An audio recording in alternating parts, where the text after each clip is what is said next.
Ngayon, tuturuan ko kayo kung paano mag-edit sa CapCut. Kung anong gamit ng split sa CapCut. Dapat, kung mag-edit kayo sa CapCut, mag-download na kayo ng CapCut apps sa cellphone nyo.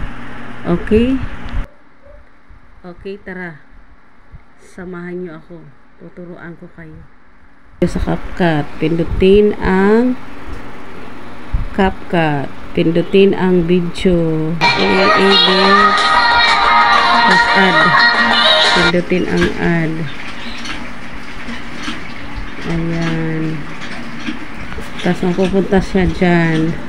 Tapos pindutin mo ang dito sa video. Tapos ito, nakikita nyo ito na may split. Yan.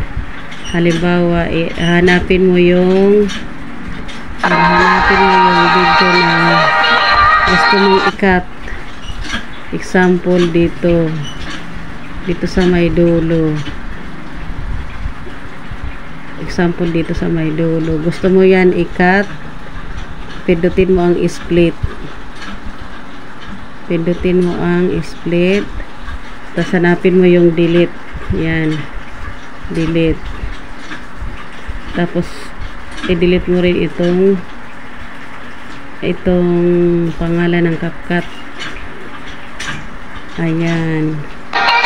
Ganyan lang kadali guys ang pang-edit gamit ang CapCut na para yung gagamitin mo na split ay na-click yung may tatanggalin ka dyan na video yung ayaw mo na makita sa video.